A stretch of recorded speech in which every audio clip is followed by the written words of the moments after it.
everyone, it's Kendall here, and it's time for everyone's favorite story time. And this story time is really exciting because it is the return of Storytime Sundays, where I give you guys a story time every Sunday of this month, maybe even a little bit of next month, depending on how you guys like this month. I don't know, maybe, we'll see. But this story time is also doubly exciting because for some reason it is sponsored by HelloTalk. For those of you that are new around here, you probably have never heard the story time where I had this weirdo try to find me at my dorm that I met off of HelloTalk. And after I made that story time, talked about the mess that was my experience with HelloTalk. For some reason, y'all downloaded the app. A lot of y'all downloaded the app. So many of y'all downloaded the app that I actually had the main dude that does HelloTalk public relations or something. Hi Michael, if you're watching this. He emailed me and was like, we don't know what you did, but can we sponsor you? I was like, sure. I got more stories about your app. If you have no idea what HelloTalk is, essentially it's a language exchange app. Basically, you go on there, you say what language you know as your mother tongue or languages that you know very well, and then you say which language you're trying to learn. And essentially, it's a big old Facebook full of people that could be potential language partners for you because they know the language you're trying to learn and they want to learn the language that you already know. Essentially, the interface is kind of like a Facebook where you can go through and see what people are talking about and you can give corrections. You can also team up with people and have direct messages if you want that person in particular to be your language exchange partner. And it is very, very helpful if you have no way of actually meeting people to do face-to-face language exchange. Also, there's a calling option if you want to do speaking practice, listening practice. So it is actually a very useful app. And if you're at all interested in downloading the app, despite my stories, that's the thing. There's nothing wrong with the app itself. It's me. But if you would like to download the app, I'll put a link down in the description box where you can check it out. Pro tip, I actually still use the app. I actually have deleted and re-downloaded the app, and I've come to realize you don't attract weirdos when your face is food or an emoticon. I actually met some really cool people. I have decent language partners now. But that's not what this story is about. We're gonna talk about when I did not know these things. So junior year of college, around then I stopped taking Korean language classes at my university because I ran out of them. I actually very quickly went through all of them. They had 4 years available and I ended up skipping quite a few semesters, and it was good and bad because it saved me money. I didn't have to keep taking classes that I didn't need to be in. But the problem with that is I was studying Korean all the time because I had to for a class, and then suddenly I didn't have to anymore. So I was like, where do I study Korean now? Like, I have a lot of Korean friends, but the problem is most of us speak English to each other and like randomly put Korean in random sentences. So I kind of got used to just Konglish when speaking with my Korean friends. So very rarely was I in a situation where I had to rely on Korean completely. So I decided that maybe I should re-download HelloTalk. I had some terrible experiences with weirdos I had met on HelloTalk. Like I said, that's the last story time. But around this time, my closest friends had started using the app again, and they had perfectly fine experiences. Like, one of my best friends is like still talking to her language partner that she met then. They're best friends, it seems like. They get along, they're gonna visit each other, they had visited each other. Another friend of mine met a friggin' boyfriend on there. They've been dating for a year and they're happy, they're adorable. Another friend of mine had like really good experiences. She had just like met really cool people on there, and she's able to spread knowledge and enlightenment, and I'm just like, why is that not me? So I was like, you know what?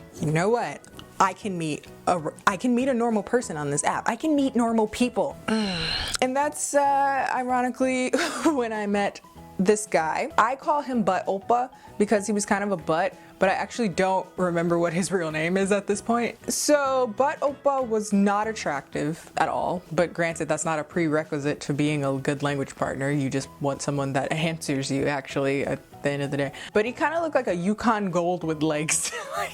He was adorable in that kind of like, ugh, type of way. He was a Yukon Gold that wore glasses and skinny legs, and he was training to be a firefighter. And he introduced himself to me, and he was like, hi, how are you? And we, do the stupid small talk stuff. And I asked him, like, what city are you from? And he said that he was from Chuncheon. Me being like so witty, the witty person that I am, I was like, oh, 춘천.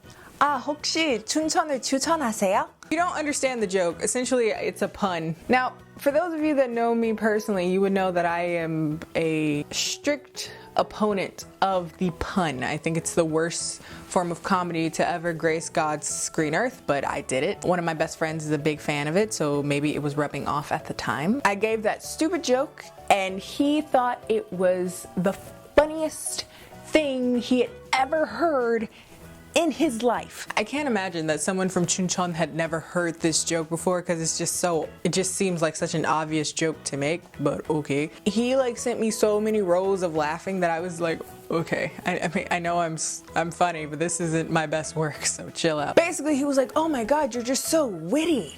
You're so smart. And I was like, oh, thank you. And we continue to talk. He's like, oh, are you a student? And I was like, yeah, I'm a student in the States. He's like, what college do you go to? I'm like, oh, I go to the University of Michigan. Fun fact, I did not know this until I was already at the University of Michigan, but apparently the University of Michigan is really famous in Korea for some reason.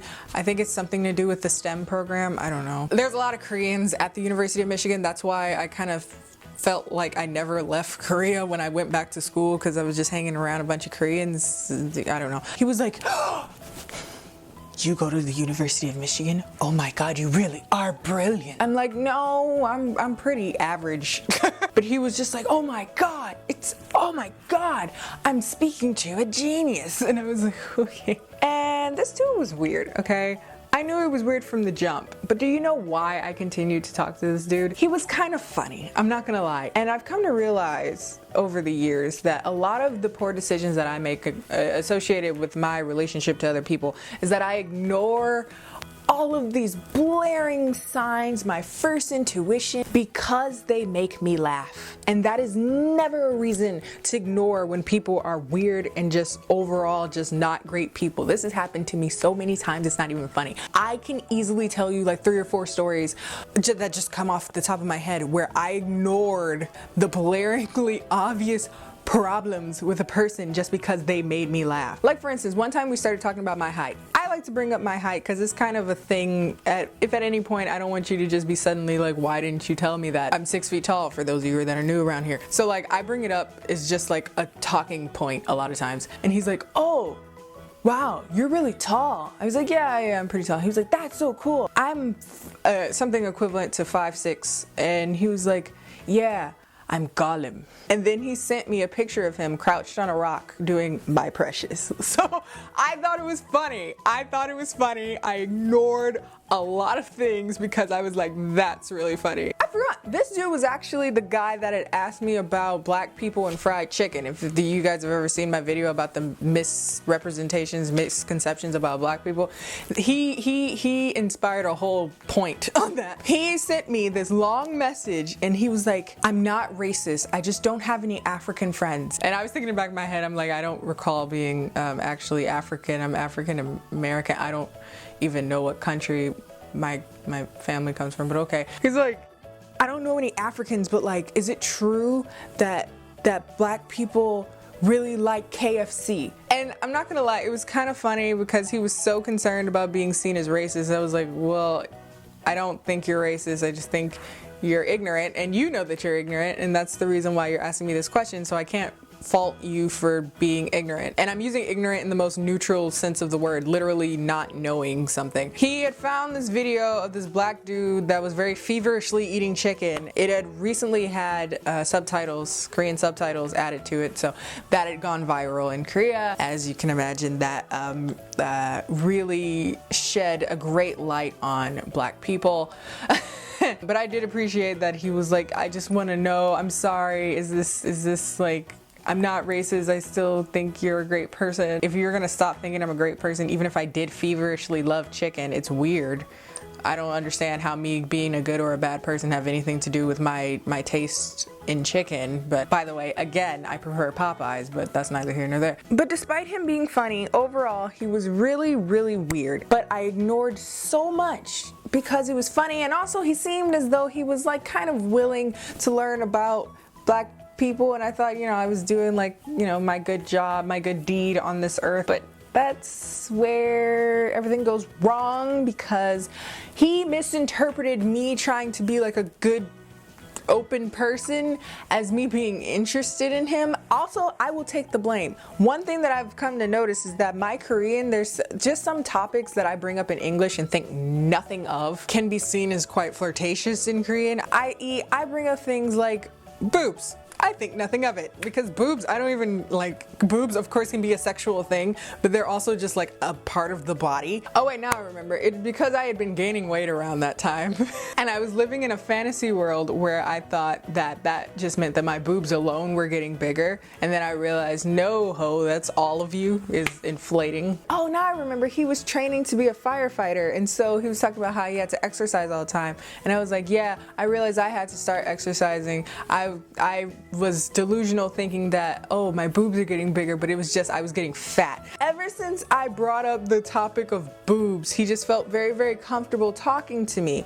Also around this time, I started calling him oppa, and I'm gonna make a whole video on how weird that word really makes friendships in Korean, because I don't call nobody oppa no more. Like seriously calling them oppa, unless they're like a friend's boyfriend where it's obvious like I don't want them, you're dating them. Like I just call him oppa as a formality, as like an honorable thing because he is an older male. That's when I call somebody oppa, when there's no confusion about this dynamic. Around this time I discovered like we're kind of friendly.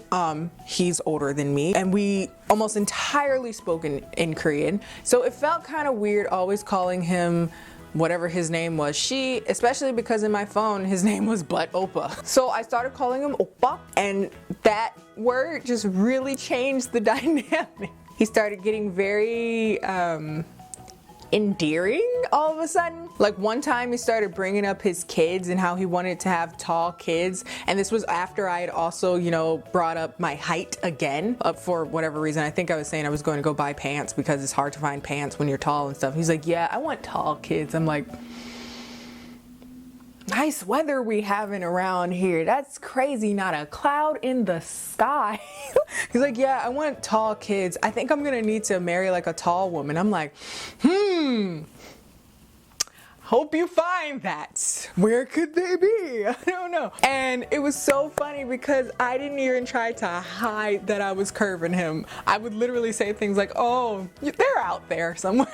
You can look around and find them. And slowly but surely he just got more and more flirtatious, and it was just like, okay, it's one thing to flirt with me if I was flirting back, but I'm like literally not. I would change subjects. I would always like change the dynamic of what we're like talking about because I just didn't want anything to be misconstrued. I was becoming exceedingly aware that my jokes that would be totally okay in English were not translating well. They sounded more flirtatious than I wanted them to, and so I just stopped joking entirely. Around this time was when I realized that I had gotten a scholarship to go back to Korea the second time. I told him. I had no desire to see him, but I just figured I might as well tell him. Like, I don't know, I was bringing up conversation basically. He had this whole thing where he was very enthusiastic about like my school anyway, but this time it was just like a double whammy. He was just like, oh my God, you're so smart. Yoksh, you're so good. You're so great, Kendall. And I'm like, okay. I think the second to last straw was when I texted him like, hey, what are you up to? What are you doing today? And he was just like, thinking of you. He was like, what are you doing? And I'm like, eating yogurt. What kind is it? He was also really into food in like a strange way. I didn't think that was possible until I met this kid. If I wanted to change a subject that had gotten too comfortable for him but too uncomfortable for me, I would just bring up food of some point. Do you know how many times I just bought up burgers and that was safe? Towards the end of us talking, he started to get way too like comfortable just bringing up sexual stuff, and I was like, okay, yeah, no, I'm not interested. Problem is, we had been talking for like a long time, and I was also planning to go to Korea. So I was like, you know what? I don't want any confusion about this. I don't want to just ghost this dude, which is what I usually do. I prefer to ghost people usually, but I pulled the tried and true friend zone so hard that you're not interested anymore. I brought up problems with another dude. I was actually having problems with another dude at this time. I will never tell that story because I would never tell the story. Just letting you know, I'm never gonna tell that story. I text him with a good old-fashioned 오빠, 남자들이 다 바보인가? And basically, over the course of another day or so, I just ranted, I cursed, I screamed about the terribleness that are men, and I made sure that he knew that he was such a good friend to me. I wanted him to know that I don't want to date you. Also, I'm super friend zoning you, and I don't even, to be honest, towards that time, I didn't even really want to be his friend, but I could friend zone him because he did make me laugh. Again, I was ignoring a lot of weird stuff that he did just because he was kind of funny. And I was like, if we're still friends, whatever. But if I lose this friendship, I'm totally okay with that as well because he was really, really weird. He was very frightened by the amount of curse words I knew in Korean, and then he just slowly just stopped talking to me. I spent the entire time in Korea. I was about to say weirdo free. That is not true, but that weirdo I did not have to deal with. That's also some prime advice for you guys. If you ever need to get rid of a weirdo, you might be able to do it by telling them that you have guy troubles right now and show how aggressively angry you can get and let him know that he would also be on that end of the wrath if he even wanted you. That, actually, no, that might not work. I think it worked for me because he knows that I'm like 8 inches taller than him, so I could technically just feed 5'4" fum. I don't know. That's all for this story time. Don't forget to like, comment, and subscribe, and I'll see you guys next week. Follow me on Instagram and Twitter, and I'll see you guys later.